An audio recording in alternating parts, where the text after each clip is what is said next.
What is the law of the polarization of extremes? Anybody who has answered before? Okay, let me. I raised this. We'll come to what it is. And sorry, this will have to go something next year. But I raise this because it would be rash to assume that because a reading was not the subject of an assignment, its content will not be included on the final. On the contrary, we've got a number of unseen items on the final. We've written them already. It's under lock and key with NSA security attached to it, and it does have items from the readings that were not on the assignments in the Thursday readings as well. So be advised.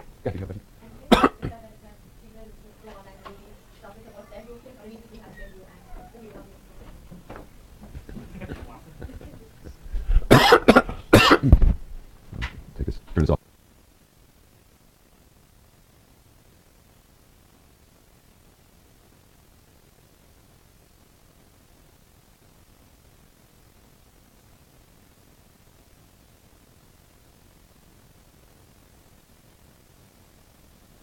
The concern is that the siloing, which we talked about last time, of the siloing of online discourse, facilitates this process, and so is part of, as I say, a number of different phenomena, some online and offline, that drive opinions to the extremes. There are lots of other political reasons for this. There are reasons in Congress. It has to do with the primary system that encourages the participation of the base. It has to do with the weakening of the power of political parties and the requirement that people raise their individual campaign. There's all kinds of, there's a huge political science literature on this. But the web and the way the internet favors this kind of this phenomenon probably does play a part in what is obviously a polarization of political views, at least among the political and activist classes. It's not clear that there's that kind of polarization among Americans as a whole. There are people like Morris Green at Stanford and others who argue, no, if you look at actually Americans are not that polarized in general on the issues, but politicians and the people who vote in primaries are. So one of the things we talked about last time is this idea that another idea that people have about online discourse, that it's going to enhance general participation. More people are going to participate. It's going to open up discourse. People who couldn't have a voice before are going to have a voice. And this is closely connected to these issues that go by the name of digital divide or the information haves and have-nots. As we saw with literacy when we talked about that. So here there's an argument that giving access to digital media and the digital world is crucial not just for the economic betterment of the society as a whole and for the economic advancement of individuals and for the leveling of economic differences, but also for the health of discourse in democratic society. Everybody should be available. If everybody has access, we can open up our political discourse, democratize it, and so on. And so this assumption has been made that narrowing what's called the digital divide also has positive effects for political discourse. Now, whether that's true or not, there may be some sense in which it's true, but the data suggests it's a little more complicated than that. When digital technologies came in, and they continue to be, they naturally were more accessible to and more interesting to certain groups. If you're young, if you're college educated, if you're male, if you're white, those are the groups, obviously, those are the factors that tend to correlate with participation in online discourse. And those curves of access are flattening. Older people, for example, are online much more than they were. Access has increased among lower status economic groups, among minorities, and so forth. The question is, how much does that increased access correlate with increased participation in democratic in political discourse? There's an interesting survey done by the Pew Foundation that does a lot of this stuff. One of the principal participants was Henry Brady, who's the dean of the Goldman School over here. The Goldman School, political policy, Goldman School of Public Policy. And they did an extensive study of access to digital media among Americans. And what they found is that, not surprisingly, access to those media tends. This was done in 2009. I think it won't change that much for most purposes. I mean, the absolute levels will change. The curve won't. Access tends to correlate with higher socioeconomic status. So among those in the bottom fifth, with regard to socioeconomic level, only about 25, 27% have high-speed access at home. Among those in the top fifth, it goes up to 85%. Very dramatic difference.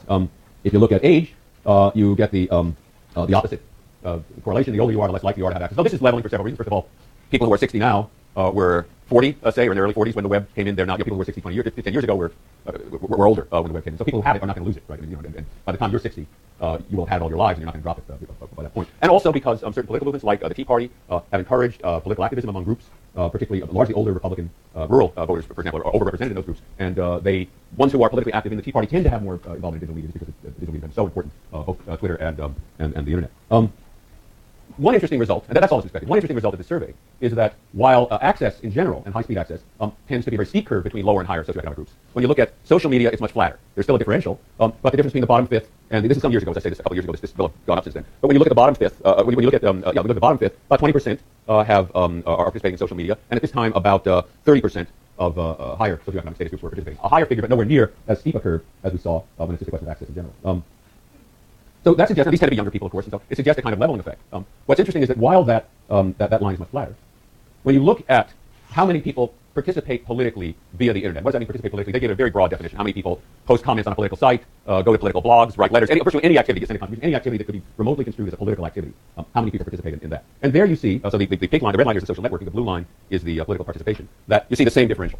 The conclusion being that although increasing numbers of lower socioeconomic status people are participating in social networks and other activities like internet dating and so on via their access, that doesn't translate necessarily into increased participation in political discourse.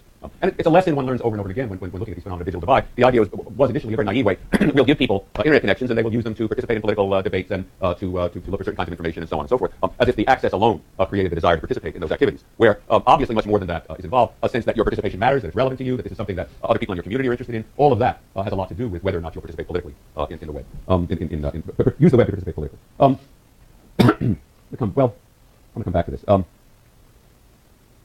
So what I want to do, that was just by way of finishing last week, what I want to do today, and in a fairly brief time, I don't spend too much time today, we'll leave you time, end a little early, quite early, and leave you time to do the evaluations. In which connection, we need volunteers, we need 2 volunteers, right?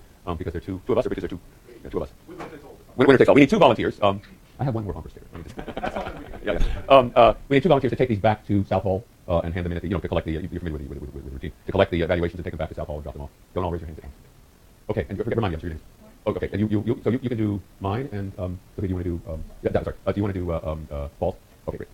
So we're going to talk about pollution today. I was starting by by playing a Little B rap song that Paul began, of course, with trying to give this specious sense of closure to the discussion. What I mean by pollution, when the internet first became a big deal, the web first became a big deal around between 1990 and 1995, depending on where you were sitting and when you got access and so on, people were talking about cyberspace as this golden regime in which everything was going to be different. We talked about this in terms of the second superpower and the Declaration of Independence of cyberspace and so on. Everything was going to be golden. This was from a particularly fulsome and effusive book written by Michael Benedict, Introduction to Cyberspace, came out in 1991. A world in which the global traffic of knowledge, secrets, measurements, indicators, and altered human agency takes on form, sights, sounds, presences never seen on the surface of the earth, blossoming in a vast electronic night. Remember I said it's always night in cyberspace for some reason, because of the Star Trek episode. From vast databases that constitute the culture's deposited wealth, every document is available, every recording is playable, and every picture is viewable. The realm of pure information filling like a lake, and so on. So this was going to be this wonderful world in which all these good things were going to happen, from universal access to information, world peace. Who was that? World peace? I can't remember who was that. Yeah, you were. Remind me. You were asking about world peace, right? Yeah, it was days ago, right? It was days. World peace. All these wonderful things were going to happen. It's going to be the new Jerusalem, right? Well, it happened, and within a relatively short number of years, it was looking a little like the new Jerusalem in the present one. There were all these concerns about all of these social evils that were now accessible and pouring into our living rooms, that click away from our children's bedrooms and so on. This is an article just 10 years after that from Business Week called The Underground Web. See this guy on the cover that basically says it all with his hat. The internet is a place where crime is rampant and every twisted urge can be satisfied. Thousands of virtual streets are lined with casinos, porn shops, and drug dealers. Scam artists and terrorists skulk behind seemingly lawful websites, and cops wander through once in a while looking mostly lost. It's the Strip in Las Vegas, the red light district in Amsterdam, and New York Times Square at its worst. Rolled into one. That was where Times Square became a Disneyfied place. Rolled into one, and all easily accessible from your living room couch. This is the other story about the internet. It took only 10 years for that shift in attitudes to happen. And there were all of a sudden all of these concerns over what? Over pornography, graphic violence, racist and anti-Semitic sites. You could go on and learn how to make a bomb or crack cocaine, pirated software, plagiarized term papers. Not that any of you do, but there are actually places where people get term papers online. Scams and market manipulations, pseudonymous defamations, unsubstantiated rumors, just general chaos and disorder and what a mess that we've now allowed, and only a click away from your child's bedroom. Paul and I have talked about this under the heading of what we call rotten information, just a generic term for all of this stuff. And you can sort of divide them roughly into several different categories. There are certain problems that have to do with authenticity. Fakes, hoaxes, all of these hoaxes that are out there, and these rumors that go around like a Flying Dutchman, that ship that never sails the ocean, never comes to port, right? The people debunk them, and the debunking sites always track them by about a week. No matter how often you debunk them, they're always ahead of the debunking. The reputations. Problems of quality, reliability, authoritativeness. This has been a chronic complaint about Wikipedia, and Wikipedia is by no means the worst problem. There's lots of stuff out there that people. When this first was happening, this was some years ago, and the internet was new. I have a friend who was teaching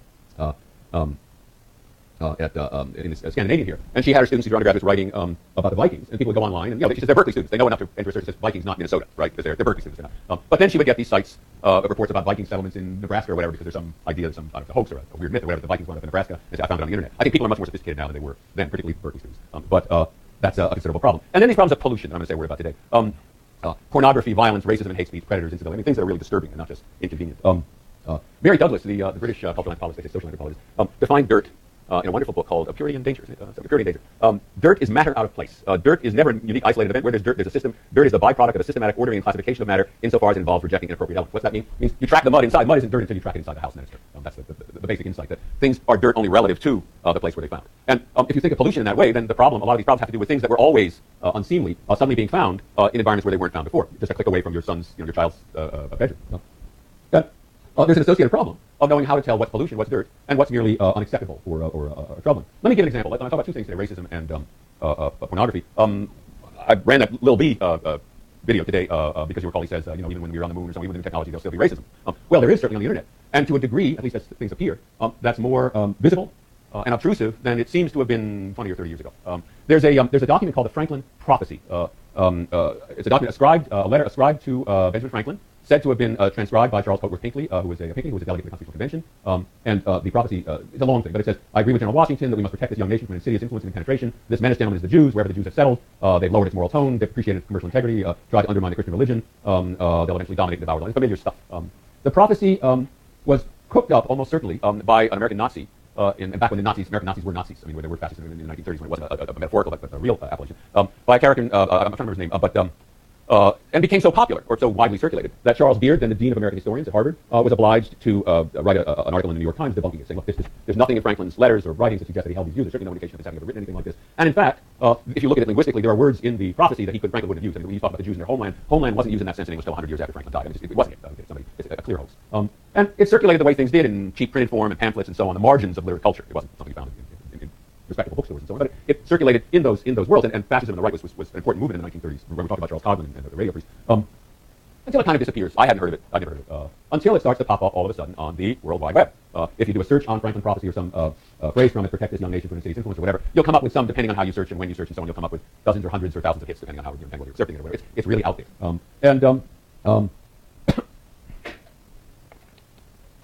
This becomes disturbing to a lot of people, that all of a sudden this stuff that used to be marginal to civilized discourse is suddenly a click away from your living room couch. It's very easy to find. To the point where the Anti-Defamation League of B'nai B'rith, which is the leading organization combating anti-Semitism in America, has written about it, denounced it on the web. There's a long Wikipedia article discussing it. It's out there. And it's kind of troubling. Another example, even closer to home, until recently, if you did a search on the word Jew in Wikipedia, in Google, the first site that came up was a site called JewWatch, Jewish atrocities and so on and so forth. A very creepy anti-Semitic site. Now, why was that? Well, it probably has to do with just the English morphology. Jew as a noun is not used in titles that often. It's a singular noun. You're not going to because Google looks not simply at the link structure, but at where in the document the term appears and so on. If Jew, not in the plural and not as the adjective Jewish, appears in the title of a document, it's more likely to be an anti-Semitic document because ordinarily you don't say the Jew doctor or the Jew whatever and so on. For that accident, because there is a fair amount of linking to this thing among the within anti-Semitic, let's not say communities. It's very troubling. When somebody discovered this, there was accusations that Google is anti-Semitic, or Google is at least not acting sufficiently to suppress anti-Semitic speech, and what should be done, and so on and so forth. Actually, Peter Norvig, who was that still is the director of research at Google, he and I talked to some other people. What should they do about it? They had reasons for not just wanting to take it down. Google's policies, we take down things that are illegal, relative to the countries where they're illegal, but this is not illegal in the United States. In other European places, many European countries like Germany and France, it would be, but it's not illegal in the United States. And if you're taking down things that aren't illegal, you get onto a slippery slope. What about terrorist sites that talk about terrorism or that use this term or that term and so on? You do not want to get involved if you're Google in having to make all those decisions. You want a policy that just says it's legal, you can put it up. And the remedy to bad speech is more speech. As Justice Brandeis said, it's widely repeated, that remark. So what they did instead is they added, if you do this search, it's no longer, by the way, I think by now it's the Wikipedia article about Jew has trumped it, so it's no longer, but it's still up there. If you do this search on Google, you come up with an explanation from Google. You may have seen results that were very disturbing. We assure you these aren't our views. That's just the way, it's just the algorithm. The algorithms like a gun, either good or bad or so on. Sometimes subtleties of language cause anomalies to appear that can't be predicted. This is one of those. The fact that Jew as a noun in the singular has this force. Well, what would you tell Google to do? I mean, people aren't that happy about this, but what would you do if you were Google? Just let it happen? Explain it, Michael. Well, I mean, I think I'm more practical. Like, if you start down, it's not as much as it's slippery slope, like that's a huge concern. But if you start down the road, we don't like this site, then I mean, I don't think it's easy to say, like these anti-Semitic people like have a right to have their site this same way. I don't think it'd be a good thing to say. We should just keep, like, sites that we don't like as a public should necessarily, that we should always agree that that's okay. But on the other hand, on places where are treated equally or are supposed to be treated equally, then you can't necessarily justify the other person who's using the search for something even if you don't like it, even if you don't like what they're doing. But there's also the fact that if you start with one site, the sheer volume of sites that get added to the internet that people disagree with is impossible to keep up at that level. And at that point, you just break the search engine because they would be changing the results based on views that people select about. Yeah. Sometimes when I run search on Google, it always suggests to me like maybe I should run a search term instead of finding results. Is that actually part of the algorithm itself, or is that something that they think is probably like management actually they feel like That's interesting. Query replacement is the query substitution is the phrase for that. And I have actually a friend who did a lot of their work on that. Yeah, basically, if you search on ascorbic acid, it's going to say, oh, he wants ascorbic acid. He also wants vitamin C, right? It's going to substitute queries. And that's the benign use of it. It's also the thing when you misspell something, say, did you mean do good, not D-O-O-G-O-O-D, but whatever. But you could also imagine evoking that in this context. Interesting idea. Other comments? Yeah. I honestly don't know. This one got a lot of publicity, and look, Google does. Nicole Wong, who's I mentioned was the former Secretary of State of Google, and who's teaching a course in our program this year as an affiliate of our program. The attorney was, she was the one in Turkey. It is illegal to defame Kemal Atatürk, who was the father of modern Turkey.